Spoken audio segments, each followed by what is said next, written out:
Good morning all of you, good afternoon, नमस्ते सबको।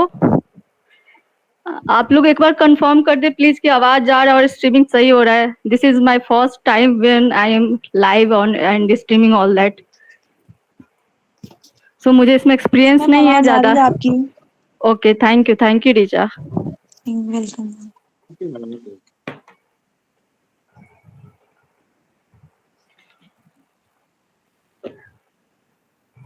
M I visible? Yes. Yes ma'am. Okay, तो हम लोग वेट करते हैं थोड़ी देर और, 2-3 मिनट, फिर हम लोग शुरू करेंगे। दिस इज द बेसिक, मतलब कि इस मीटिंग का यही कंसेप्ट है कि यहाँ पे हम सभी सोशल वर्क फ्रेटर्निटी से जुड़े हुए हैं और सोशल वर्क के किसी भी इशू पे या फिर सिलेबस के भी किसी टॉपिक पे हम लोग चर्चा कर सकते हैं। तो ये मेरा फर्स्ट स्ट्रीमिंग है, तो आज हम लोग थोड़ा सा चर्चा करेंगे कि सोशल वर्क क्या है, बस उस बारे में चर्चा करेंगे। और थोड़ा सा, चूंकि सब लोगों का पर्सपेक्टिव अलग अलग होता है, सब लोग समझते हैं कि सोशल वर्क अलग है, उसी को सोशल साइंस बोलते हैं, सोशल वेलफेयर से अंतर क्या है, सोशल सर्विस से क्या अंतर है, उसको बेसिक कंसेप्ट को समझेंगे कि आखिर सोशल वर्क है क्या। तो बेसिकली ये मेन टॉपिक होगा इस पूरे लाइव स्ट्रीमिंग का। और इस बीच भी अगर आपके पास कोई भी किसी तरह का कोई डाउट है, सोशल वर्क जॉब से जुड़ा हो, किसी ऑर्गेनाइजेशन से जुड़ा हो या फिर किसी भी चीज से, तो आप पूछ सकते हैं मुझसे।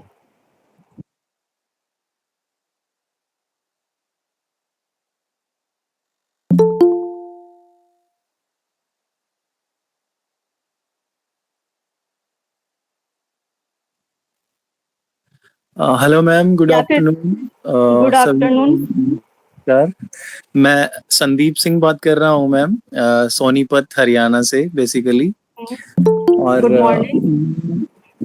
सोशल वर्क से जुड़ा हुआ हूँ 2013 से। ओके। हाँ जी। और 2015 में मेरी गवर्नमेंट जॉब लग गई थी, बट मैं जो मेरी मतलब इंटरनल मेरा सोशल वर्क से जुड़ाव है, मैं उसको नहीं छोड़ पा रहा हूँ और कहीं ओके। ना कहीं अपनी जॉब को स्विच करना चाहता हूँ और सोशल ओके। वर्क फील्ड से रिलेटेड ही मैं काम करना चाहता हूँ इन फ्यूचर। जो ओके। कि ऑलरेडी मैंने 2 साल अपने मिनिस्ट्री ऑफ यूथ अफेयर्स में दिए थे जॉब से पहले। तो मैं वहाँ ब्लॉक कोऑर्डिनेटर रहा था और भी कई एनजीओज थे, जैसे हेल्पेज इंडिया इंटरनेशनल है। और बेसिकली जो मेरा सोशल वर्क का फील्ड था वो ओल्ड एज लोगों के लिए था। मैंने मिनिस्ट्री ऑफ सोशल जस्टिस में भी इंटीग्रेटेड जेरेट्रिक केयर में 1 ईयर पीजी डिप्लोमा किया है। मिनिस्ट्री में 2013-14 में ही किया था मैंने, जो national institute of social defence जो करवाता है डिप्लोमा। तो मेरा आपसे एक सजेशन भी था, और आप इस फील्ड से काफी एक्टिव हैं, तो एक सुझाव भी चाहिए मुझे और आपका मार्गदर्शन भी कि क्या मुझे मतलब जॉब स्विच करने में, मतलब गवर्नमेंट सेक्टर में ही मैं बेसिकली जाना चाहता हूँ। क्योंकि गवर्नमेंट जॉब छोड़ के अगर मैं फिर उस फील्ड में आऊंगा तो घर वाले भी, आपको ही पता है कि सोसाइटी पेरेंट्स अलाउ नहीं करेंगे उस चीज को। तो मुझे क्या करना चाहिए इस सिचुएशन में? ओके, आपका क्वेश्चन मेनली ये है कि आप कहीं ना कहीं इंटरनली आपका जो एक माइंड सेट है या एटीट्यूड है, वो सोशल वर्क को सर्विस देने का या फिर सोशल वर्क फ्रेटर्निटी से जुड़े रहने का है। लेकिन एक जो सोसाइटी जिस फॉर्मेट में देखना चाहती है किसी को, जैसे कि जॉब अच्छा हो, सिक्योर जॉब हो, गवर्नमेंट जॉब को सिक्योर जॉब माना जाता है इंडिया में, तो वो आपके पास है। तो आपके साथ यही प्रॉब्लम है कि उसको छोड़ के कैसे जाए, मतलब लोगों का सुने कि खुद का सुने, है ना? ये भी है मैम, और दूसरा ये भी है ना, अब जैसे मैं गवर्नमेंट जॉब में हूँ और मेरा बी क्लास का जॉब है, ठीक है। और अगर अच्छा, एक मैं बार आप बता सकते हैं किस ऑर्गेनाइजेशन में किस पोस्ट पे जॉब है आपकी? मैं सब इंस्पेक्टर की पोस्ट पे हूँ। ओके। हाँ तो जी। और ओके, अभी फिलहाल मैं दिल्ली में ही पोस्टेड हूँ। एकदम आपका जो जो भी सवाल है, एकदम आज के टॉपिक जो कि जनरली हम लोग सोचते हैं सोशल वर्क और सोशल सर्विस में क्या अंतर है, कहीं ना कहीं उसका एक बहुत अच्छा एग्जाम्पल के साथ आपका सवाल है। तो दोनों चीज को मैं एक साथ आंसर करने की कोशिश करूंगी। तो जैसे आप अभी जॉब कर रहे हैं, वो आपका एक एक एम्प्लॉयमेंट है, लाइवलीहुड है, और आप उससे आपका फैमिली चलता है। तो ये एक ये प्रोफेशन है। और सोशल वर्क की बात करें तो सोशल वर्क में क्या है, सोशल वर्क अगर डेफिनेशन उसका देखा जाए जो IFSWD है या फिर जो भी ग्लोबल डिफिनेशन है, उसको अगर हम देखें तो वो पूरा यही बताती है कि सोशल वर्क एक ट्रेंड और प्रोफेशनल ऑक्यूपेशन है जी। उसको हम लोग कहीं ना कहीं सोसाइटी जो MSW पढ़े हैं बस उनको छोड़ के और कुछ जो उनके क्लोज होंगे उनको छोड़ के स्टिल जो भी एजुकेटेड है, मैं अनएजुकेटेड की बात ही नहीं करी, मतलब जो भी लोग पोस्ट ग्रेजुएट चाहे मास्टर्स कर रखे हैं उनमें से बहुत कम लोगों को ये पता है कि सोशल वर्क और सोशल सर्विस में क्या अंतर है। सोशल वर्क को जनरली इंडिया में बहुत कम लोग जानते हैं कि सोशल वर्क प्रोफेशनल स्किल है। लोगों को लगता है कि पीपल के साथ जाके हम कोई सोशल सर्विस दे रहे हैं, लाइक उनको कोई कहीं पे कंबल बंटवा दिए, खाना बंटवा दिए, या फिर इस तरह का जो भी गवर्नमेंट, मतलब लोग सोशल सर्विस को कहीं ना कहीं सोशल वर्क समझ ले रहे हैं। तो यही कंफ्यूजन है। अगर आप जॉब के साथ सोशल सर्विस आप कर सकते हैं, डेफिनेटली कर सकते हैं। आप अपना संडे निकाल सकते हैं, इवनिंग टाइम निकाल सकते हैं, या फिर आप कहीं पे एज ए डोनेशन दे सकते हैं। किसी भी बहुत सारा फाउंडेशन है जहाँ पे मेंबर बन के आप इस तरह से सोशल सर्विस सोसाइटी को दे सकते हैं, अगर आपके अंदर ह्यूमैनिटेरियन नेचर है और आप सोसाइटी के लिए कुछ बेहतर करना चाहते हैं। तो ये एक तरीका है कि एज ए सर्विस आप कर सके, सोशल सर्विस दे सके डिफरेंट टाइप से। आप सोशल सर्विस की बात करें तो आप जो अभी काम कर रहे होंगे वो इनफैक्ट सोशल सर्विस का कहीं ना कहीं इनडायरेक्ट रूप से हर कुछ सोशल सर्विस ही होता है।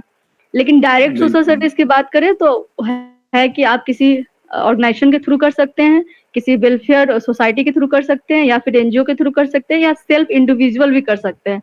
तो सोशल सर्विस जनरली क्या होता है कि आप इंडिविजुअल भी जाके सोसाइटी में कुछ भी दे सकते हैं, ग्रुप में दे सकते हैं, किसी अनऑर्गेनाइज सेक्टर फॉर्मली जैसे कोई रजिस्टर्ड नहीं है लेकिन एक 10 लोगों का कमेटी बना लिए अपने मोहल्ले में, गांव में, और संडे का संडे जाके कोई भी तरह का सैनिटेशन का वर्क कर रहे हैं या फिर जागरूकता अभियान कर रहे हैं, किसी तरह का वोटिंग, मान लें आपके यहाँ इलेक्शन चल रहा है और आपको वोट के लिए आप जागरूकता करना चाहते हैं, तो हो सकता है आपके सेम माइंडसेट के 10 यंगस्टर हो, आप उनके साथ जुड़ के डोर टू डोर जाके लोगों को अवेयरनेस कर सकते हैं। तो वो भी सोशल सर्विस का एक टाइप है, लेकिन क्या है वो अनऑर्गेनाइज्ड है। एक उससे बड़ा स्टेप हो गया ऑर्गेनाइज्ड में, जैसे कि आप कहीं भी किसी भी गवर्नमेंट जॉब में है चाहे प्राइवेट जॉब में है जो काम करती है, लाइक NGO में है या फिर किसी वेलफेयर जो कोई भी ऑर्गेनाइजेशन में है गवर्नमेंट जॉब में, तो basically welfare of the society के लिए काम करती है। तो उस तरह से आप सोशल सर्विस दे सके। तो ये 4-5 स्टेप है कि इंडिविजुअल, ग्रुप में भी अनऑर्गेनाइज्ड, ऑर्गेनाइज्ड आप सर्विस दे सकते हैं, या फिर किसी इंस्टीट्यूट से जुड़ के, किसी ऑर्गेनाइजेशन जुड़ से आप सोशल सर्विस दे सकते हैं। ये आपके लिए एक ऑप्शन है अगर आप सोशल सर्विस देना चाहते हैं। तो अगर आप सोशल वर्क करना चाहते हैं तो वो पूरी तरह प्रोफेशनल है, जो कि आप अगर आपने MSW कर रखा है तो वो पूरी तरह प्रोफेशनल है। आपको फिर उस जो सोशल वर्कर्स होते हैं उनके पास एक माइंड सेटअप होता है, उनको इंडिविजुअल के प्रॉब्लम, जैसे कि नॉर्मली जो हम सोशल सर्विस करते हैं, मान लिया किसी के पास मान लिया कोई ये है अनएम्प्लॉयड है और मान लिया वो भूखा है, आप उसको खाना दे दिए, तो ये हो गया सोशल सर्विस। लेकिन अगर आप सोशल वर्क कर रहे हैं तो आपको उसके पीछे का कारण जानना है कि वो आखिर भूखा क्यों है, उसके पर्सनालिटी को भी समझना है, उसके फैमिली को भी समझना है, वो किस सिचुएशन में है या फिर उसका कोपिंग मैकेनिज्म कैसा है। और अगर हो सकता है उसके पास घर में खाना हो लेकिन घर वालों से उसको झगड़ा हुआ हो इसलिए वो आज भूखा है, ये भी कारण हो सकता है। तो वहां पे फैमिली इशू है, तो आपको समझना पड़ेगा कि ये भूखा है तो क्यों है, इसके लाइफ के जितने भी एस्पेक्ट्स हैं उसको समझने होंगे। फिर आपको उसमें सोशल वर्क करने का मतलब यही है कि आप उसको एम्पावर करेंगे ताकि वो सिर्फ आज ही नहीं हमेशा खाते रहे, मतलब उसके अंदर एक ऐसा एटीट्यूड, पर्सनालिटी डेवलप हो जाए कि वो फिर अपना उस प्रॉब्लम से सिर्फ उस दिन ही नहीं, उस वक्त ही नहीं, आगे भी उस प्रॉब्लम से खुद को निकालने की कैपेबिलिटी और एक एबिलिटी बोल सकते हैं, कैपेबिलिटी बोल सकते हैं, उसको वो खुद में बिल्ड कर सके और खुद का डिसीजन कर सके। तो आप सामने वाले को डिसीजन मेकिंग सिखाते हैं एज ए सोशल वर्कर और उसको एम्पावर करते हैं। बट एक आपके पास एक स्किल होना चाहिए, सेट ऑफ स्किल होना चाहिए, एटीट्यूड होना चाहिए और साथ ही आप किसी ऑर्गेनाइजेशन से जुड़े होना चाहिए, तो वो प्रोफेशनल सोशल वर्क होता है। तो आप अब डिसाइड करना चाहिए, अब आपको डिसाइड करना चाहिए कि आप सोशल सर्विस देना चाहते हैं कि सोशल वर्क करना चाहते हैं। तो अगर आप सोशल वर्क करना चाहते हैं तो मेरा एडवाइस ये होगा कि आपको कहीं ना कहीं उस जॉब को छोड़ना होगा। प्रोफेशनल सोशल वर्क का मतलब ये होता है कि आप किसी ऑर्गेनाइजेशन से जुड़कर सोशल वर्कर की तरह काम करें। सोशल सर्विस आप कहीं भी रह के किसी भी तरह से आप कर सकते हैं। तो it's all up to you कि आपको सोशल सर्विस देनी है कि सोशल वर्क करना है। एक्चुअली मैम आपने बहुत मतलब ब्रीफली इस चीज को समझाया। एक्चुअली मैंने मतलब मेरा इसको आप पैशन लगा लो या मेरा इंटरेस्ट लगा लो, मैंने जॉब में रहते रहते जैसे ही मेरी जॉब लगी तो मैंने साथ में MSW भी कर लिया डिस्टेंस एजुकेशन से। ओके 2020 में कंप्लीट हो गया था मेरा, और अभी मैं नेट की प्रिपरेशन कर रहा हूँ। ओके तो इन फ्यूचर अगर नेट हो जाता है, कोशिश करेंगे, तो फिर उसके बाद मैं मतलब मेरा मेन जो है मेरा प्रोफेशनल सोशल वर्कर में ही जाने का है। सोशल सर्विस तो मैं बहुत दिन से ही करता आ रहा हूँ। हेलो, ओके बोलिए। हाँ मैम, सोशल सर्विस तो मान के चलिए मैं बहुत दिनों से ही करता आ रहा हूँ, लेकिन मेरा जो पर्सनल इंटरेस्ट है कि मैं इसको एक प्रोफेशन के तौर पे भी लेके चलूं और अपने इंटरेस्ट को भी कवर करूं साथ में। तो मेरा मेन जो मोटिव है वो यही है। और बेसिकली मैंने खुद केस स्टडीज वगैरह करी हुई हैं। जैसे जब मैं मिनिस्ट्री ऑफ सोशल जस्टिस के साथ जो हम कोर्स कर रहे थे, तो जितने भी दिल्ली में ओल्ड एज होम्स थे, तो वहां पे हम बुजुर्ग लोगों की केस स्टडी के लिए जाते थे। तो वहां पे हम देखते थे, जो आपने अभी बताया ना कि हमें ये जानना है कि उसके पीछे अगर कोई भूखा है तो उसका कारण क्या है। तो वो चीजें हमने सॉरी मतलब माइन्यूटली ऑब्जर्व करी हैं और देखा है कि बुजुर्ग लोग बहुत पीड़ित हैं आज के टाइम में। अगर देखा जाए तो मेरा मेन जो सोशल वर्क का है, मतलब मेनली मैं इस फील्ड में ही कुछ करना तो चाहता आप हूँ। एक टर्म लिख लीजिए, जेरियाटिक सोशल वर्क, उसको सर्च कीजिए। उससे जुड़ा हुआ कोर्स अगर इंडिया में नहीं अवेलेबल है तो बहुत सारा ऑनलाइन आजकल कोर्स होते हैं, लाइक कोर्सेरा या फिर और भी तरह का है। एंड बहुत सारा इंटरनेशनल अलग अलग यूनिवर्सिटी से वो जुड़े होते हैं और वो एक्चुअली ऑनलाइन कोर्स करवाते हैं। तो आप हाँ उस जी, तरह का भी, अगर इंडिया में जेरियाटिक सोशल वर्क अगर कहीं नहीं मिल पा रहा है, मुझे भी नहीं पता कहाँ है जेरियाटिक सोशल वर्क की पढ़ाई होती है स्पेसिफिक उस टॉपिक पे, लेकिन टॉपिक पे तो नहीं पढ़ाई होती है। हाँ, एक सब्जेक्ट हो सकता है किसी यूनिवर्सिटी या किसी कॉलेज में जहाँ पे डिपार्टमेंट ऑफ सोशल वर्क हो, वहाँ जेरियाटिक सोशल वर्क एक एज ए पेपर पढ़ाया जाता हो, या फिर वर्किंग विथ ओल्ड पीपल, वो हो सकता है कि एज ए पेपर हो, या एक यूनिट हो सकता है, या एक टॉपिक हो सकता है। लेकिन अगर आप उस पे स्पेसिफाई होकर उसके बारे में कुछ ज्यादा जानना चाहते हैं तो मैं आपको ये सजेस्ट करूंगी कि ऑनलाइन बहुत सारे कोर्स होते हैं। आप कोई कोर्स, सर्टिफिकेट कोर्स होता है, बहुत अच्छी अच्छी यूनिवर्सिटी ऑनलाइन सर्टिफिकेट कोर्स करती है और उसका कोर्स कंटेंट इतना अच्छा होता है कि आपको बहुत अच्छी लर्निंग होगी। तो उस तरह से आप उसको सीख सकते हैं और फिर उस तरह के जॉब में अप्लाई कर सकते हैं। जी मैम। ओके, आई होप मैंने आपके डाउट को क्लियर कर दिया है। और जहां तक आपका एक सवाल था कि फैमिली और सोसाइटी को सुनूं या खुद का सुनूं, तो मैं खुद जो की हूँ और मुझे लगता है कि अगर मेरा एग्जांपल अगर छोड़ दिया जाए, तो जैसे अगर हम एलन मास्क है जो टेस्ला के ऑनर है अभी, उनका आप एक बार बायोग्राफी जरूर एक बार देखना, 4-5 मिनट का में भी छोटा बायोग्राफी भी रहता है यूट्यूब पे, वो सुनना।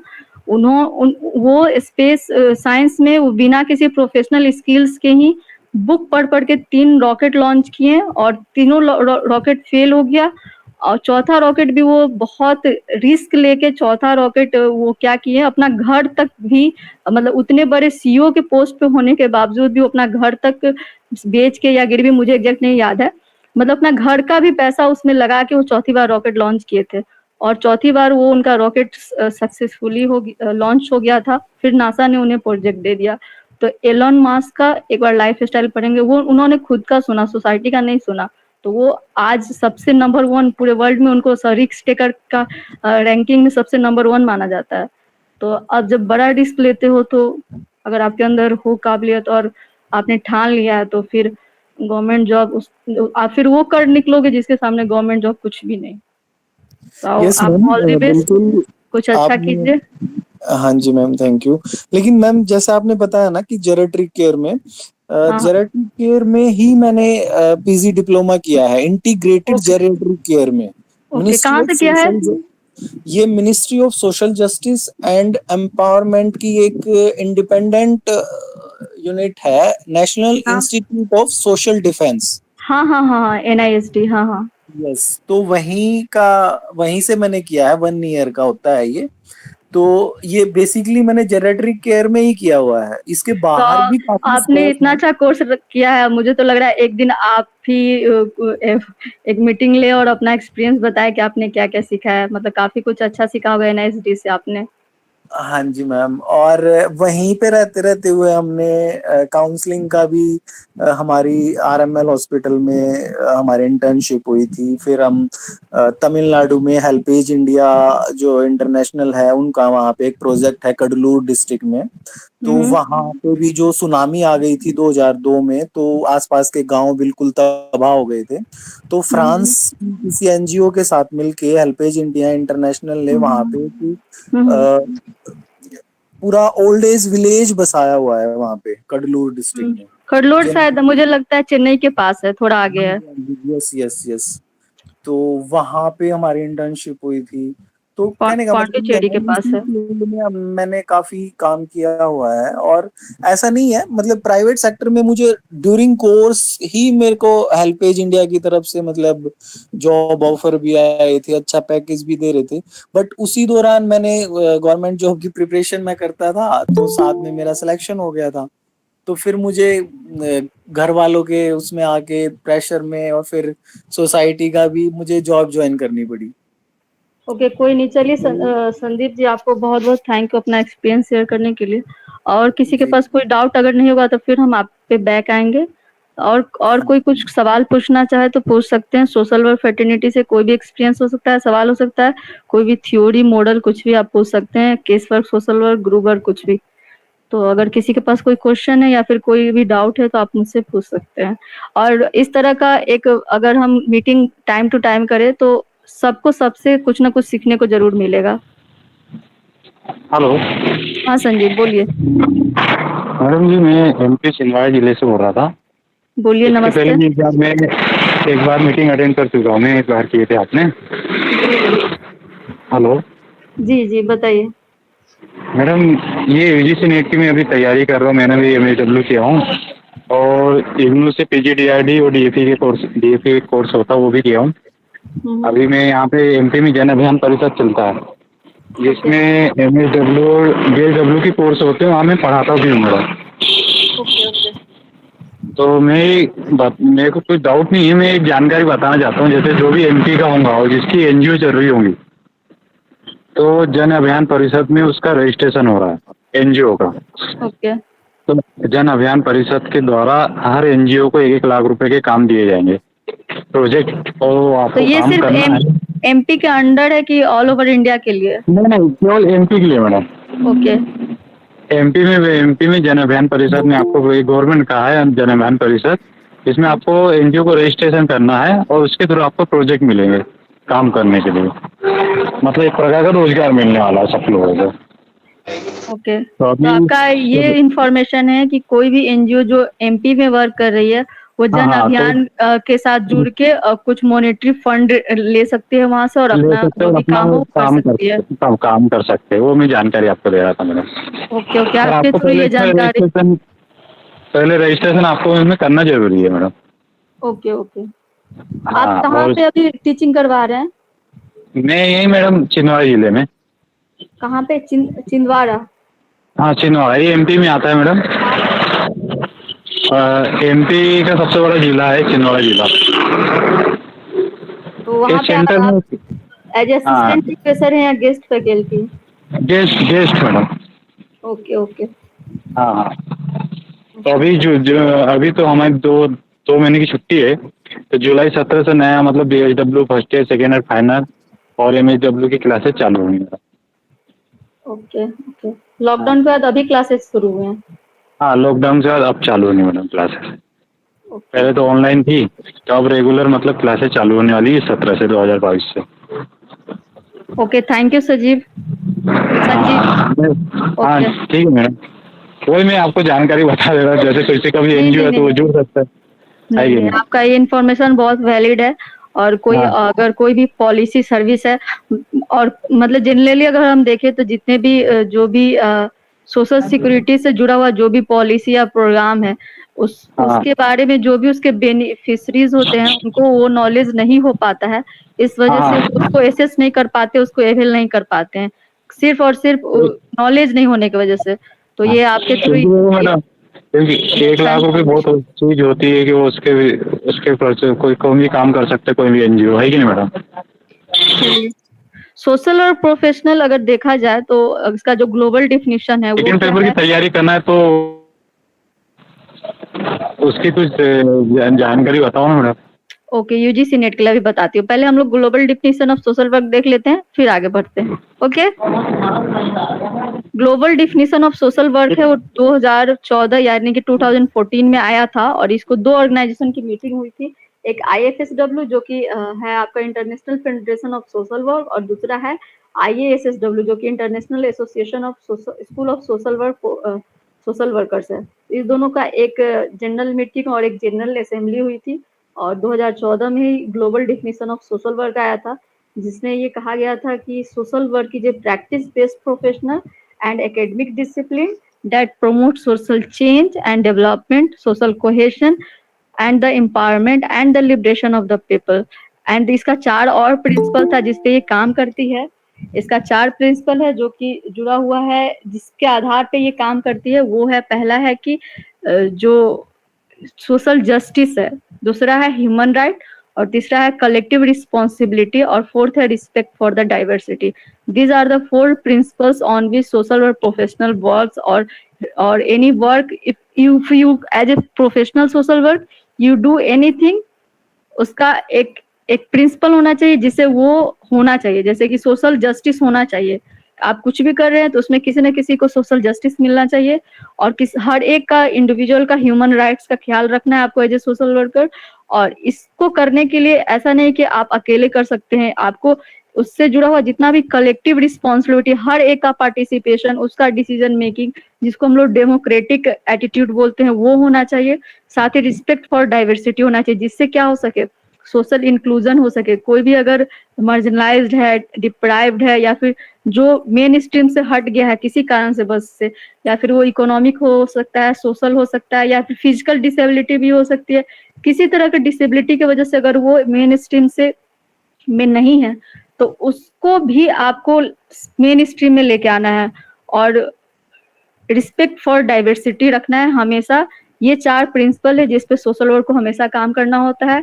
और सोशल वर्क अकेला एक सब्जेक्ट नहीं है, उसमें कई सारे सब्जेक्ट अंडरपिन्ड है। लाइक उसमें आपको सोशल वर्क के थ्योरी के साथ साथ सोशल साइंस का बहुत सारा थ्योरी, आपको सोशलॉजी का थ्योरी, साइकोलॉजी का थ्योरी, ह्यूमैनिटीज का, और भी सारे जो इंडिजियस नॉलेज है उन सब का, एक इकोनॉमिक का थोड़ा सा कंसेप्ट, पॉलिसी वगैरह जो है सो इकोनॉमिक का कंसेप्ट है। चाहे मतलब कि एक तरह से ये 5-6 सब्जेक्ट का एक समावेश है, इंटीग्रेटेड एक मतलब कि जैसे कि कई सारे चीज से एक चीज मिल के बनता है। जैसे कि मैदा ले लिए, चीनी ले लिए, और भी ले लें तो सबसे एक केक बनता है। उसी तरह से अलग अलग चीज में जो एक इंडिविजुअल को अच्छा करने के लिए जो जो चाहिए, वो सब चीज को हम अलग अलग सब्जेक्ट से लेके और उसका एक प्रोफेशनल सब्जेक्ट बनाया गया है, उसको सोशल वर्क बोला जाता है।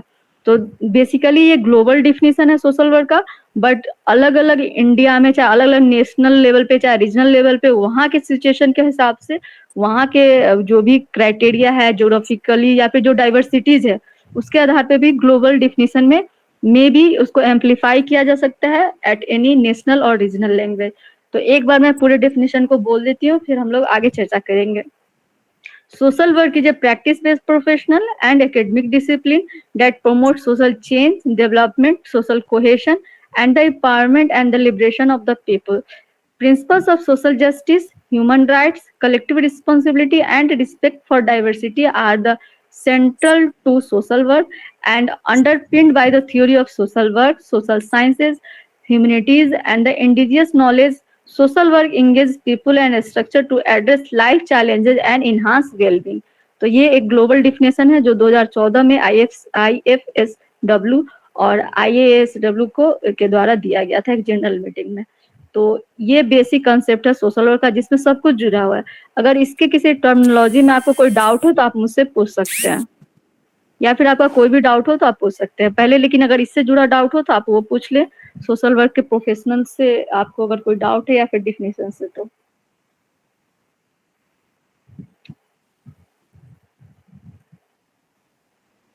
और हम लोग ये meeting time to time Sunday को करते रहेंगे हमेशा। अगर आपको लगता है कि ये टाइम दोपहर का सही नहीं है तो आप कोई और टाइम बता सकते हैं, लेकिन मुझे खुद में लगता है कि दिन का टाइम उतना सही नहीं होगा। कुछ लोगों का सजेशन है शाम का टाइम, लेकिन फिर जो लोग जॉब करते हैं वो शाम के टाइम संडे को हो सकता है शॉपिंग के लिए या फिर घूमने या फिर किसी काम के लिए जा सकते हैं। तो अगर कोई स्पेसिफिक टाइम है जिस टाइम हम लोग संडे को ये चर्चा करें, तो वो टाइम भी आप मुझे कमेंट सेक्शन में बता सकते हैं। अगर आप बोलना नहीं चाहें, अगर कहीं भीड़ में है, तो आप कमेंट सेक्शन में भी मुझे क्वेश्चन पूछ सकते हैं, चैट बॉक्स में अपना क्वेश्चन डाल सकते हैं। तो आज हम लोग समझे कि सोशल वर्क क्या होता है और सोशल सर्विस क्या होता है और दोनों में अंतर क्या है। किसी को कोई डाउट हो तो पूछ सकते हैं। और धीरे धीरे जैसे हम लोग ये मीटिंग करेंगे, तो जैसे जैसे होगा तो इसमें ज्यादा से ज्यादा लोगों को जोड़ने की कोशिश करेंगे, ताकि सबको एक कलेक्टिव रिस्पॉन्सिबिलिटी जिसको बोलते हैं उसका काम होगा। और यहाँ पे सब तरह के लोग आएंगे तो सबका जो नॉलेज होगा वो सब तक पहुंचेगा और उससे सबको बेनिफिट्स होगी। बिल्कुल। Good afternoon ma'am. Good afternoon ma'am Manish Kumar Maurya, मैं लखनऊ का रहने वाला हूँ। मैम मैंने अभी करंट टाइम में MSW किया हुआ है। मैम मैं इंटर्नशिप करना चाहता हूँ, तो इसके लिए मैं NGO में कांटेक्ट किया, तो अभी कुछ इंटर्नशिप का मुझे पता नहीं चला, और कुछ आइडिया अगर हो तो आप बताएं मैम। ओके, आपके इंटर्नशिप कर रहे हैं बताऊंगी। फिर एक और क्वेश्चन था UGC नेट को लेकर, तो उस दोनों क्वेश्चन को हम लोग डील करेंगे जी मैम। करके। तो अब हमारे पास 15 मिनट का टाइम है, तो हम लोग इसमें जितना हो सके इस 2 टॉपिक को खत्म करेंगे, और उसके बाद अगर समय बचेगा तो थोड़ा सा सोशल सर्विस और सोशल वेलफेयर पे भी डिस्कस कर लिया जाएगा। तो आपका क्वेश्चन है कि एज ए सोशल वर्क के स्टूडेंट, MSW के स्टूडेंट, हम इंटर्नशिप कैसे करें। Yes ma'am. इंटर्नशिप आपको उस इन्वायरमेंट में ले जाती है जो आपका फ्यूचर वर्क कल्चर होगा। आप जैसे हर जगह का अलग अलग कल्चर होता है, हर जगह का जो इन्वायरमेंट का अलग इसेंस होता है। प्लीज संदीप आप म्यूट कर लीजिए। तो हर जगह का एक प्लेस का अलग उसका इसेंस होता है। जैसे कि आप मंदिर में जाते हैं तो आपको अलग इसेंस आएगा, मस्जिद में जाते हैं तो अलग आता है, किसी टूरिस्ट प्लेस पे जाएंगे तो अलग आएगा, घर में अलग वो माहौल होता है, कॉलेज का अलग होता है, क्लासरूम का अलग होता है। तो बेसिकली जो हम लोग इन्वायरमेंट की बात करते हैं, पर्सन इन सिचुएशन, वो ही बताने के लिए उसी में उसके उस तरह की स्किल को, एटीट्यूड को और आइडिया को डेवलप करने के लिए इंटर्नशिप बोल लें या फिर ब्लॉक प्लेसमेंट बोल लें, या फिर आप समर इंटर्नशिप या कुछ भी इस तरह से आप ट्रेनिंग बोल लें। मतलब बेसिकली सबका एक ही कंसेप्ट होता है कि आपको as a employee, as a person इन सिचुएशन में डालना जो कि आपका मे बी फ्यूचर होने वाला है। तो ये इसका बेसिक कंसेप्ट होता है, ताकि आपको पता हो कि आप जहाँ जा रहे हैं, जहाँ काम करेंगे तो वहाँ क्या क्या चैलेंजेस आ सकते हैं, या फिर वहाँ पे कैसे काम किया जाता है, किस तरह का टीम वर्क है, किस तरह का डॉक्यूमेंटेशन होता है, किस तरह का जो भी हो, बेसिकली उस कल्चर में आपको डालना और आपको थ्योरी के साथ प्रैक्टिकल आपका एक अंदर का कैपेबिलिटी बढ़ाना। इसलिए इस करिकुलम को ऐसा डाला जाता है। तो मैं तो आप लोग को सजेस्ट करूंगी कि कोशिश कीजिए कि अपने स्टेट से बाहर करें, क्योंकि आप अपने स्टेट में आप जब जॉब ढूंढते हैं तो आपको अपने ही स्टेट में जॉब नहीं मिलता है, क्योंकि जहाँ वैकेंसी आई रहेगी उसमें भी जहाँ आप अप्लाई करेंगे, जहाँ आपका इंटरव्यू होगा, फिर आपका जो नेक्स्ट स्टेज होगा, जिस स्टेज पे आप वहाँ पे सेलेक्ट हो जाएंगे, तो जरूरी नहीं है कि आपके स्टेट में हो, आउट ऑफ स्टेट हो। तो मेरा पर्सनल सजेशन है कि जब भी आप ब्लॉक प्लेसमेंट या इंटर्नशिप करते हैं तो कोशिश करें आउट ऑफ स्टेट करें, क्योंकि आपको अपने स्टेट में पता है, अपने घर में सब कुछ कंफर्टेबल होता है। आप दूसरे सिचुएशन में जाके आप कैसे कर रहे हैं जैसे अपने किचन में किसी को भी बोल दिया जाए खाना बनाने के लिए तो तुरंत उसको पता होता है नमक कहाँ है, ये कहाँ है, तेल कहाँ है, बोलता है, वो कर लेता है फिर भी ठीक ठाक। लेकिन अचानक आप दूसरे रिलेटिव के भी घर गए हो, आपको बोल दिया जाए कुछ बनाने के लिए, तो आपको उस सिचुएशन में पता ही नहीं चलेगा कौन चीज कहाँ है। तो आप जब अपने स्टेट में होते हो तो आपको वहाँ का कल्चर, फूड हैबिट और लोगों का बातचीत सब कुछ पता है। लेकिन आप दूसरे कल्चर में जाते हो तो वहाँ की चीज को सीखते हो, उस सिचुएशन में खुद को रखना जानते हो, और आपको काफी लंबा वक्त नहीं है इसलिए 1 महीने का है, तो आप उस सिचुएशन में जीना सीख जाते हो। फिर आप इस तरह से, तो आपकी एक नॉलेज, प्रैक्टिकल नॉलेज होती है कि काम कैसे होता है ऑर्गेनाइजेशन में। ये बात इसलिए इसको रखा गया है। अब दूसरी बात है कि आप कहाँ इंटर्नशिप करें। तो इंटर्नशिप के लिए आप एनजीओ चूज कर सकते हैं या फिर किसी ऑर्गेनाइजेशन, इंस्टीट्यूशन को भी चूज कर सकते हैं। ऑर्गेनाइजेशन से मतलब है कि बहुत सारा ऑर्गेनाइजेशन जो कि वेलफेयर के लिए काम करती है, लाइक बहुत सारा जो लाइवलीहुड मिशन है हर स्टेट का, जैसे Bihar state promotion livelihood mission है, RPLM है, उस तरह से हर स्टेट का लाइवलीहुड मिशन होता है। उसमें इंटर्नशिप का टाइम टू टाइम उसमें इंटर्नशिप का नोटिफिकेशन आता है। और अच्छे ऑर्गेनाइजेशन से इंटर्नशिप करने का ये फायदा होता है कि आपको वहाँ पे स्टिपेंड भी मिलता है। जैसे कि आप ministry of women and child development में करते हैं तो वहाँ 10,000 का स्टिपेंड मिलता है पर मंथ। तो वहाँ भी शॉर्ट टर्म 2 मंथ का होता है इंटर्नशिप और लॉन्ग टर्म 6 मंथ का इंटर्नशिप होता है। तो इस तरह के बहुत सारे ऑर्गेनाइजेशन जो प्रोजेक्ट बेस्ड इंटर्नशिप होता है, इस तरह का नोटिफिकेशन आते रहता है अलग अलग मिनिस्ट्री में, अलग अलग ऑर्गेनाइजेशन में, या फिर यूनिसेफ में भी इंटर्नशिप होता है। आपको जितने भी एनजीओ हैं, केयर इंडिया है, सब जगह इंटर्नशिप है। मतलब ऑलमोस्ट सारे ऑर्गेनाइजेशन इंटर्नशिप करवाती है। अगर आप देखेंगे तो बहुत कम ही ऑर्गेनाइजेशन है जो आपको दिखेगा इंटर्नशिप नहीं करवाती है। लेकिन आपको अभी सर्च करना पड़ेगा कि अभी कहाँ पे ओपन है। हो सकता है आप अभी सर्च करेंगे तो पता चलेगा किसी का 10 दिन पहले ही लास्ट डेट था। तो जो इस तरह का नोटिफिकेशन आता है वहां पे एक टाइम बाउंड होता है कि आपको इस लास्ट डेट से पहले अप्लाई करना है। फिर उनका एक प्रोसीजर होता है स्क्रूनिटी का, फिर वो छांटते हैं और कुछ लोगों को ही लेते हैं इंटर्नशिप पे।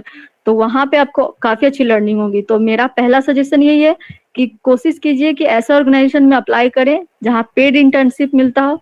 तो उसका, चूंकि वो पेड इंटर्नशिप होता है तो उसकी लर्निंग बहुत अच्छी होती है। मतलब जो अनपेड में भी हो सकता है, आपके एटीट्यूड पे डिपेंड करता है कि आप कैसी लर्निंग कर पा रहे हैं। लेकिन अगर एवरेज देखा जाए तो पेड इंटर्नशिप काफी अच्छा होता है। अच्छे ऑर्गेनाइजेशन ही अच्छा पेड इंटर्नशिप देते हैं। इंटर्नशिप पेड बहुत अच्छा अमाउंट, 30-30 हजार, 50-50 हजार तक का इंटर्नशिप है। आपको बहुत जान के मतलब आश्चर्य लगेगा कि इतना महंगा भी इंटर्नशिप है। महंगा मतलब इतने पैसे दे रहे हैं इंटर्नशिप के लिए। और कहीं कहीं पे मतलब कि अनपेड इंटर्नशिप भी कर सकते हैं। ये पहला स्टेज है कि आप पेड इंटर्नशिप सर्च करें, उसके लिए अप्लाई करें, उसके लिए फाइट करें। दूसरा ऑप्शन है कि अनपेड इंटर्नशिप करें। अनपेड इंटर्नशिप के लिए आप किसी एनजीओ को ट्राई कर सकते हैं। तो एनजीओ में हो सकता है कि कोई और उस एनजीओ को उस साल अप्रोच नहीं किया हो तो आपका सिलेक्शन हो जाए, लेकिन वहां पे वैसा स्क्रूनिटी या फिर वैसा सिलेक्शन प्रोसीजर नहीं होता है जैसा कि पेड में होता है। तो वहां पे थोड़ा आपको मतलब एंट्री लेना या फिर उससे लेटर लेना इंटर्नशिप के लिए आसान होता है। हॉस्पिटल्स वगैरह में इंटर्नशिप आप कर सकते हैं अगर आपको साइकेट्रिक सोशल वर्क में इंटरेस्ट है, जैसे कि CIP रांची है या फिर कोलकाता है। कोलकाता में एक बहुत बड़ी इंस्टीट्यूट है, वहाँ पे इंटर्नशिप आप कर सकते हैं, मेंटल हेल्थ को लेके है। निम्हांस है, बेंगलोर में है। आपको GPIMR आपको चंडीगढ़ में है, वहाँ कर सकते हैं। या फिर एम्स दिल्ली में कर सकते हैं, लोहिया हॉस्पिटल में कर सकते हैं। अगर आपको इस हॉस्पिटल में करना है तो हॉस्पिटल में भी आप इंटर्नशिप कर सकते हैं। तो ये सारा वाइड रेंज ऑफ इंटर्नशिप है। आप एनजीओ चूज कर सकते हैं और कोई भी अगर आपका इंटरेस्ट है उसके हिसाब से आप जा सकते हैं। लेकिन हमेशा ट्राई कीजिए कि सबसे वर्स्ट कंडीशन चूज करने का, ताकि अगर आप वर्स्ट कंडीशन जी के आओगे तो, या फिर जिसमें आपको इंटर्नशिप के लिए आपको बहुत मेहनत करना पड़े। 2 चीजें, जहाँ पे इंटर्नशिप लेने के लिए आपको बहुत मेहनत करना पड़े, जहाँ आपका सिलेक्शन हो जाए वहां बहुत अच्छी लर्निंग हो सकती है, या फिर आप खुद को ही ऐसे सिचुएशन में डाल दो। एनजीओ आप ऐसा सर्च नहीं करो जो आपके स्टेट में ही हो, किसी दूर जहाँ पे बहुत लोग मुश्किल से जी रहे हैं, अपना जीवन यापन कर रहे हैं, ऐसे सिचुएशन में खुद को डाल के इंटर्नशिप करो। फिर आपको ग्राउंड लेवल पे बहुत अच्छी लर्निंग होगी। जैसे मैंने किया था, मैंने बिशुनपुर ब्लॉक गुमला झारखंड में किया था। वो मतलब थोड़ा सा बहुत विवादित, मतलब एज ए नेशनलाइट को देखा जाए तो बहुत विवादित प्लेस है। तो वैसी जगह पे जहाँ पे सिर्फ ट्राइब्स रहते हैं, जहाँ पे मतलब आपको केक नहीं मिलता है। मतलब हमारे एक कलीग का बर्थडे था, हमने केक खोजा तो नहीं मिला, तो काफी दूसरे शहर से जाके लाना पड़ता। तो ऐसे जगह पे जाके आप इंटर्नशिप करोगे जहाँ पे बहुत सारा डाइवर्सिटी है, बहुत सारे लाइफ चैलेंजेस है, और आपको फिर उनके साथ जी के सीखना है, तो फिर आपकी पर्सनल लर्निंग बहुत अच्छी होगी ग्राउंड लेवल पे रियलिटी के साथ। तो आप wide range of things try कर सकते हैं इंटर्नशिप के लिए, और इसमें जो बेहतर हो आप वो चूज कर सकते हैं। आई होप आपका डाउट मैं थोड़ा क्लियर कर पाई हूँ। Thank you ma'am. बाकी मुझे समझ में आया। मैं हॉस्पिटल में अभी रिसेंटली में मैंने अपना इस इंटर्नशिप के लिए बोला हुआ है, तो उन्होंने बोला कि अभी भी आपको 2 वीक बाद आपको मतलब बताने के लिए उन्होंने बोला है। तो अब जैसा भी हो मैम, तो एक जगह पे मेरा पर्सनल एडवाइस है, एक जगह पे डिपेंडेंट नहीं रहो। हो सकता है तुम कोई और अभी गूगल सर्च करो, तुमको कोई बड़ी हॉस्पिटल मिल जाए, हो सकता है वो स्टिपेंड भी दे, तो मतलब लगे रहो जब तक कहीं। लेकिन एक बार है इंटर्नशिप के लिए, आप एक बार अगर आपको वक्त चाहिए तो आप टाइम ले लो, उनसे टाइम ले लो कि मैं आपको 2 दिन में बताता हूँ। लेकिन अगर आप कहीं पे एक बार बोल देते हो कि मैं आपके यहाँ इंटर्नशिप करने आ रहा हूँ, तो मेरा पर्सनल सजेशन है कैसा भी जगह हो वहाँ जाओ, जरूर जाओ, बस आपकी लर्निंग का रेंज बढ़ा लेना। लेकिन किसी को मतलब किसी ऑर्गेनाइजेशन में बोल के कि मैं आ रहा हूँ इंटर्नशिप के लिए, फिर वहां ना मत बोलना। मतलब आपको 2 दिन समय चाहिए, आप मांग लो कि प्लीज मैं आपको 2 दिन में बताऊंगा, चाहे बताऊंगी, लेकिन बताने का मेरा पर्सनल सजेशन है कि वहां जरूर जाइए आप। बिल्कुल मैम, बिल्कुल। ओके, दूसरा क्वेश्चन था यूजीसी नेट को लेके कि यूजीसी नेट का तैयारी कैसे करें। तो यूजीसी नेट का अगर आप क्वेश्चन देखेंगे तो ये बहुत वाइड रेंज ऑफ क्वेश्चंस होते हैं। जैसे कि आपको कॉन्स्टिट्यूशन से क्वेश्चन होते हैं, पॉलिसी से होते हैं, एक्ट होता है, आपको ऑर्गेनाइजेशन का कहाँ हेडक्वार्टर्स है ये होते हैं, सोशल वर्क का जितना तीनों मतलब 6 मेथड है, 6 मेथड का सारे क्वेश्चंस होते हैं। और मतलब देखा जाए तो हर क्वेश्चन होता है उसमें, मतलब कि आप कुछ पार्ट ऑफ छोड़ नहीं सकते। ह्यूमन ग्रोथ एंड डेवलपमेंट का हो सकता है, कुछ डिजीज हो सकता है, कोई मेंटल इशू से जुड़ा हो सकता है, पर्सनालिटी से हो सकता है, लर्निंग मेथड से हो सकता है, टीचिंग एप्टीट्यूड से हो सकता है, और फिर रिसर्च मेथोलॉजी से हो सकता है। तो वाइड रेंज ऑफ क्वेश्चंस होते हैं जिसका कोई लिमिट नहीं है। लेकिन आप अगर तैयारी करना चाहते हैं तो बहुत सारा पेपर 1 के लिए तो आपको बहुत सारे मटेरियल मिल जाएंगे, बहुत सारे चैनल भी मिल जाएंगे, और अनअकैडमी पे भी पढ़ाई होती है, बायजूस पे पढ़ाई होती है, वो सब आप ज्वाइन कर सकते हैं पेपर 1 के लिए। पेपर 2 के लिए आप जो भी पढ़ रहे हैं कोर्स में उसको एकदम थ्रोली पढ़िएगा, और चूंकि ये सब्जेक्टिव क्वेश्चन नहीं होता है, वहाँ ऑब्जेक्टिव क्वेश्चन होता है, तो आपको ईयर, डेट, स्टेप्स, मॉडल किसने दिया था, क्या क्या इसका स्टेप्स है, वो सब चीज ज्यादा याद होना चाहिए। सब्जेक्टिव से ज्यादा ऑब्जेक्टिव क्वेश्चंस के तरह, मतलब कि आपको ईयर वगैरह याद होना चाहिए, क्या क्या उसके अंडर का पॉलिसी आई थी, किस ईयर में कौन सी हुआ, या फिर डे भी आता है, जैसे इंटरनेशनल डे कब कहाँ कौन सा डे मनाया जाता है। तो ये सब बहुत बेसिक क्वेश्चन होते हैं। तो ये फैक्चुअल क्वेश्चन होते हैं, फैक्ट बेस्ड ज्यादा होते हैं, सब्जेक्टिव होता नहीं है। 2018 से पहले यूजीसी नेट सब्जेक्टिव एग्जाम लेती थी, लेकिन अब ऑब्जेक्टिव लेती है और निगेटिव मार्किंग नहीं होता है। तो आराम से फॉर्म भरिए, सेल्फ स्टडी कीजिए, हो सकता है इस तरह का कोई क्लास ज्वाइन कर लीजिए। पेपर 1 के लिए आपको बहुत मिलेंगे, पेपर 2 के लिए मुझे नहीं पता एग्जैक्ट, लेकिन आप इग्नू का जो मटेरियल होता है उसमें काफी आपका उससे कंसेप्ट बहुत क्लियर होता है, और आप उसको पढ़ते हैं तो आप हर एक क्वेश्चन को टैकल कर सकते हैं, हर एक का जवाब लिख सकते हैं। तो इग्नू को मटेरियल को जरूर पढ़ने की कोशिश कीजिए। तो ये यूजीसी नेट के लिए सजेशन था मेरा। और हमारे पास अब 5 मिनट समय है इस लाइव स्ट्रीमिंग का, तो आप लोग मुझे जरूर फीडबैक बताइए कि ये सेशन कैसा लगा, और आगे भी हम हर संडे को कोशिश करेंगे कि इस तरह से हम लोग एक मीटिंग करें, कोई एक टॉपिक लेके, जैसे आज कोई एक टॉपिक सोशल वर्क का एक टॉपिक रहेगा सिलेबस से, उसको हम लोग डिस्कस करेंगे, चाहे कोई थ्योरी हो सकता है, मॉडल हो सकता है, या प्रिंसिपल हो सकता है, कुछ भी उसको डिस्कस करेंगे, और उस पर जो भी क्वेश्चन आंसर होगा वो पूछेंगे। तो आप लोग अपना फीडबैक बता सकते हैं मुझे कि कैसा लगा आपको programme.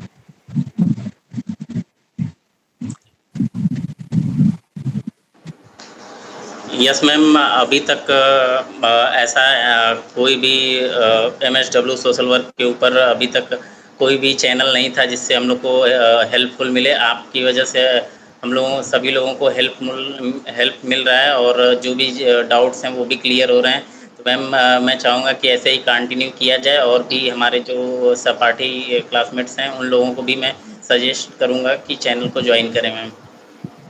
Thank you okay, ma'am. Thank you Manish. आप कहाँ से हैं? मैम मैं रहने वाला आजमगढ़ यूपी का हूँ, बट अभी करंट टाइम में लखनऊ में रहता हूँ मैम। अच्छा, लखनऊ से आप पढ़ाई कर रहे हैं अभी? Yes ma'am. ओके। मैम मैं लखनऊ से पढ़ाई नहीं कर रहा हूँ, मैं अभी ओपन यूनिवर्सिटी राजर्षि टंडन इलाहाबाद से कर रहा हूँ। और फ़िलहाल मैं यहाँ पे करंट टाइम में मैंने बीएड भी किया हुआ है, तो बीएड किया हुआ है और उसकी भी प्रिपरेशन चल रही है। सीटेट क्वालिफाइंग है मैम, सुपर टेट की वैकेंसी का वेट हो रहा है। Okay okay, thank you. Thank you Manish. और आप लोग और अपना फीडबैक दे सकते हैं मुझे। एक्चुअली फीडबैक से आपको पता चलता है कि आप कहाँ हो। एक आपका जो एक किसी भी आप लोग पढ़ेंगे कोई भी प्रोजेक्ट प्लानिंग चाहे कुछ भी, उसमें एक बहुत इंपॉर्टेंट चीज होता है फीडबैक, जिसको मतलब आप इवेल्युएट करते हैं खुद को, तो वो हर स्टेज में जरूरी है ताकि मैं आगे अपना प्लानिंग कर सकूं और मुझे पता चले कि मतलब कैसा जा रहा है। तो फीडबैक बहुत इंपॉर्टेंट होता है। मैम आज का जो सेशन है वो मतलब काफी अच्छा रहा और इंटरेक्टिव था। बाकी मेरा एक सजेशन है मैम, जैसे एक तो इसको कंटिन्यू किया जाए, जैसे आप बता रहे हो एक टाइम फिक्स कर लिया जाए, सभी जो हमारे ग्रुप मेंबर हैं उसमें इंफॉर्मेशन डाल दी जाए कि भाई इस डेट में को ये टॉपिक पे हम सेशन रख रहे हैं। और दूसरा मैम, इसमें जैसे टॉपिक डिसाइड कर लें, जैसे आज का आपका टॉपिक था, नेक्स्ट टाइम जैसे वही करियर से रिलेटेड है कि जॉब अपॉर्चुनिटीज क्या क्या होंगी, है ना, जो जैसे नेट वगैरह या जेआरएफ की तैयारी कर रहे हैं, एक दिन उसी टॉपिक पे हम बातें कर सकते हैं। तो मतलब उसमें स्पेसिफिक होके थोड़ा सा टॉपिक लिया जाए, है ना? जी मैम। ओके। और बाकी तो जैसा मनीष भाई ने बताया कि एक चैनल हमें ऐसा मिला है जहाँ पे हम एक परिवार की तरह रह के और सारे जितने भी सोशल वर्कर हैं इस फील्ड में आगे बढ़ सकते हैं और लोगों को भी मोटिवेट कर सकते हैं। क्योंकि आज के टाइम में है ना मैम, हमारा समाज ऐसा हो गया है, उसमें मतलब एक तरह से टेक्नोलॉजी ने कहीं ना कहीं फायदा तो किया है लेकिन डिस्ट्रॉय भी किया है बहुत चीजों को। तो सोशल वर्कर उसमें है ना जोड़ने का काम कर सकता है रिश्तों को, समाज को। तो उस चीज में हम एक कलेक्टिवली कुछ ऐसा काम करें जो कि समाज के लिए अच्छा हो। बाकी अपने लिए तो आए जिए, परिवार के लिए काम किया और चले गए, तो वो चीज थोड़ी सी सही नहीं है मेरे हिसाब से, मेरा पर्सनल व्यू है।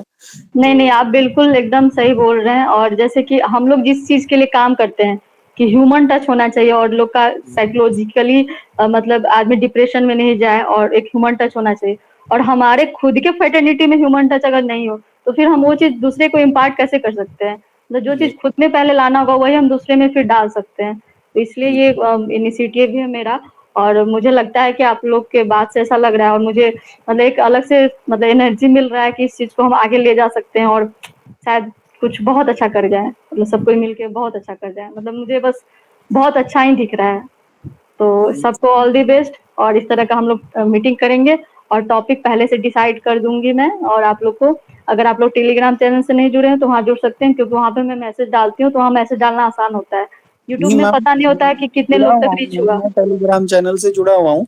और इसमें है ना मैम, जैसे आपने आज मैसेज डाला ना, मैंने बस भगवान की दया से देख ही लिया मैसेज खोल के, और वो ये मीटिंग मुझे ज्वाइन करनी पड़ी, है ना। और मेरे लिए मतलब काफी अच्छा रहा आज का इंटरेक्शन जो सेशन था। Thank you. और अगली बार हम लोग धीरे धीरे कोशिश करेंगे कि मतलब ज्यादा से ज्यादा लोगों को जोड़ पाए ताकि ज्यादा से लोगों को वो फायदा हो सके। और बिल्कुल। थैंक यू सबको, बहुत बहुत थैंक यू। और इसी तरह से हम लोग मिलते रहेंगे। और मतलब कि मुझे लगा कि ज्यादातर लोग यहाँ हिंदी है और मैं भी हिंदी भाषी हूँ, मेरा मतलब फर्स्ट लैंग्वेज हिंदी ही है।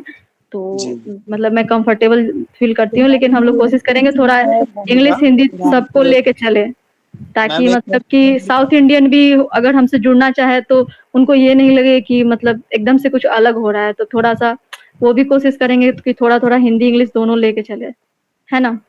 Yes yes ma'am, exactly. Okay, सबको थैंक यू। आप सभी थैंक को you all the ma'am. Best, फिर मिलते हैं। Thank you ma'am. Thank you. Thank you all of. और